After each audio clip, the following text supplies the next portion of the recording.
एक समय की बात है। एक बहुत ही कंजूस व्यक्ति था। उस व्यक्ति का नाम दानचंद था।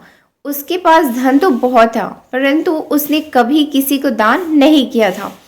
उसने प्रण ले रखा था कि जीवन में कभी किसी को कुछ भी दान नहीं करना है। उसके घर से कुछ किलोमीटर दूर गंगा नदी बहती थी, परंतु वह कभी गंगा स्नान करने नहीं गया, क्योंकि गंगा स्नान करने के बाद पंडित पुजारियों को कुछ दान दक्षिणा देनी होती थी। गंगा स्नान के बाद दान करना पड़ेगा, इसी डर से वह कभी गंगा स्नान करने ही नहीं गया। उसकी पत्नी उसे दान पुण्य करने के लिए कहती थी, परंतु वह कहता था, इतनी बड़ी दुनिया में हमारा छोटा सा दान करने से क्या होगा। एक दिन उसकी पत्नी ने कहा, अब तो आपका बुढ़ापा आ गया, आप दान पुण्य तो कुछ करते नहीं, कम से कम एक बार जाकर गंगा स्नान ही कराओ। पत्नी की बात मानकर उसने गंगा स्नान करने की हामी भरी। उसके घर से गंगा नदी 12 किलोमीटर दूर थी। रास्ते में कहीं पैसा खर्च ना हो जाए, इसलिए वह 12 किलोमीटर पैदल ही चला गया। जब दानचंद गंगा नदी के किनारे पहुंचा तो उसको लगा कि घाट पर जाएंगे तो पंडित दान दक्षिणा मांगेंगे, इसलिए वह स्नान करने मुर्दा घाट चला गया। मुर्दा घाट बिल्कुल सुनसान था। उसने इधर उधर देखा, दूर दूर तक कोई नहीं था। उसने जल्दी से गंगा जी में एक डुबकी लगाई। भगवान जो घट घट के वासी हैं, वह उसे यह सब करता देख रहे थे। भगवान को एक मजाक सूझी। भगवान वहां पर एक पंडित का रूप बनाकर प्रकट हुए। जैसे ही दानचंद डुबकी लगाकर बाहर निकला, पंडित रूपी भगवान बोले, यजमान की जय हो। पंडित को देखते ही दानचंद कांप गया। वह बोला, यह तो हद हो गई, यहाँ पंडा तो मुर्दा घाट पर भी आ गया। पंडित ने बताया कि मैं एक संतोषी ब्राह्मण हूँ और एकांत में यहाँ मुर्दा घाट पर ही पड़ा रहता हूँ।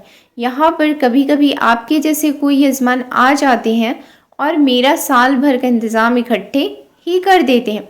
आज आप आए हैं, आपको मेरा 1 वर्ष का इंतज़ाम करना है। दानचंद बोला, मैं इतना दान नहीं कर सकता। पंडित बोला, दान तो अपनी श्रद्धा के ऊपर होता है, इसलिए आप 6 महीनों का इंतज़ाम कर दो। दानचंद बोला, मैं 6 महीनों का इंतज़ाम भी नहीं कर सकता। पंडित बोला, तो 3 महीने का। दानचंद बोला, नहीं। पंडित बोले, 1 महीने का ही कर दो। दानचंद बोला, मैं 1 महीने का तो क्या, मैं 1 दिन का भी इंतज़ाम नहीं कर सकता। अब पंडित ने कहा, आपको कुछ ना कुछ दान करना ही पड़ेगा, नहीं तो हम आपको जल से निकलने नहीं देंगे। थक हार कर दानचंद बोला, 1 आने का दान करूँगा, वह भी उधार। मेरे पास अभी तो कुछ नहीं है, इसलिए मेरे घर आकर 1 आना ले जाना। पंडित ने दानचंद को 1 आना दान करने का संकल्प दिलवा दिया। दानचंद ने सोचा, मेरा घर तो यहाँ से 12 किलोमीटर दूर है, यह पंडित 1 आने के लिए इतनी दूर थोड़ी आएगा, इसलिए वह संकल्प लेकर अपने घर आ गया। घर पहुँचते पहुँचते शाम हो गई थी। वह इतनी दूर चलकर आया था, इसलिए थक गया था। वह सोने ही जा रहा था, तभी उसके दरवाजे पर उस पंडित ने दस्तक दी। पंडित बोले, यजमान की जय हो। दानचंद की पत्नी ने दरवाजा खोला। वह पंडित को देखकर लौटी और दानचंद से पूछा, क्या किसी पंडित को कुछ देने का कहकर आए हो। दानचंद बोला, हाँ, मैंने एक पंडा को 1 आना देने का संकल्प लिया है। पत्नी बोली, वह पंडित जी अपना 1 आना दरवाजे पर लेने के लिए खड़े हैं। दानचंद ने सोचा, वो पंडित 1 आने के लिए इतनी दूर आ गया। दानचंद ने अपनी पत्नी से कहा, जाकर उस पंडित से कह दो कि यजमान बीमार है, इसलिए 3-4 दिन बाद आए। पत्नी बोली, 1 आने की ही तो बात है, दे दो, क्या हो जाएगा इससे। दानचंद बोला, मैं किसी को कुछ नहीं देने वाला, जाकर उससे कह दो कि यजमान बीमार है, इसलिए कुछ दिन बाद आए। पत्नी ने दुखी जैसा मुंह बनाया और पंडित से बोली, महाराज, मेरे पति आज इतनी दूर पैदल चलकर गए थे, इसलिए वे बहुत थक गए हैं और बीमार हैं, इसलिए आप 3-4 दिन बाद आइएगा। पंडित बोला, धन मिले या ना मिले, लेकिन वे हमारे यजमान हैं। यजमान बीमार है और पंडा चला जाए, ऐसा नहीं हो सकता। जब तक वह स्वस्थ नहीं हो जाते तब तक हम यहीं रहेंगे। हमारे यहाँ रहने का इंतज़ाम कर दो, हम यहीं पर प्रसाद बनाएंगे और यहीं पर भजन करेंगे और यहीं पर प्रसाद ग्रहण करेंगे। पत्नी लौट कर गई और उसने दानचंद को सारी बात बताई कि वह पंडित कह रहे हैं, जब तक आप ठीक नहीं हो जाते वह यहीं रहेंगे। पत्नी बोली, इससे तो अच्छा उन्हें एक आना देकर रवाना करो। दानचंद बोला, एक आना क्या ऐसे ही आता है? मैं उस पंडित को कुछ नहीं देने वाला। तुम जाकर उस पंडित से कह दो कि यजमान मर गए। दानचंद को योग का अभ्यास था, इसलिए वह सांस रोककर पड़ा रहा। पत्नी गई और उसने रोकर पंडित से कहा कि वो मर गए, अब तो जाओ।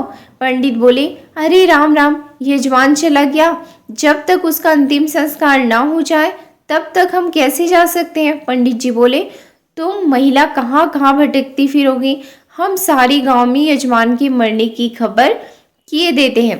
पंडित जी सारे गांव में खबर दे आए कि दानचंद जी मर गए। सारा गांव दानचंद के घर इकट्ठा हो गया, लेकिन दानचंद ऐसा विचित्र आदमी एक आना बचाने के लिए सांस रोके पड़ा था।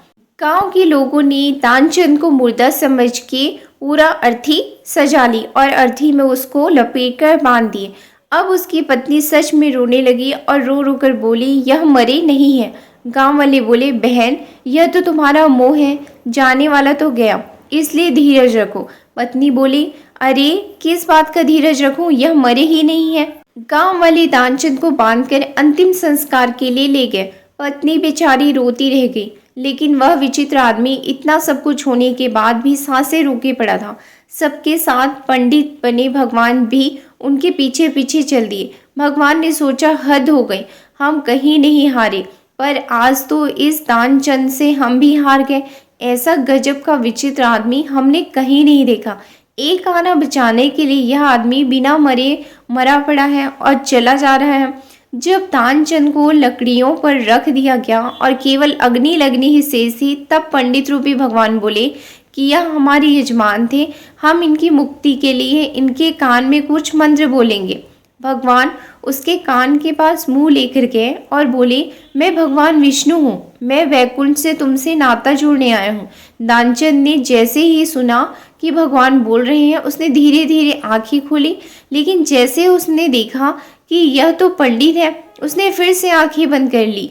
भगवान बोले, हम हार गए, हम तुमसे कुछ नहीं लेंगे, तुम ही हमसे कुछ मांग लो। दानचंद धीरे से बोला, वह एक आना छोड़ दो बस। पंडित रूपी भगवान तथास्तु कहकर वहां से चले गए और दानचंद आंखें खोलकर उठ बैठा। हे गाइस, ये कहानी आपको कैसी लगी कमेंट्स में ज़रूर बताइएगा, और अगर वीडियो पसंद आया हो तो लाइक करना मत भूलिएगा। और ऐसी ही बहुत सारी अच्छी अच्छी कहानियों के लिए इस चैनल को लाइक सब्सक्राइब करना मत भूलिएगा। अगर वीडियो पसंद आया हो तो अपने दोस्तों के साथ शेयर भी करिएगा। Thank you.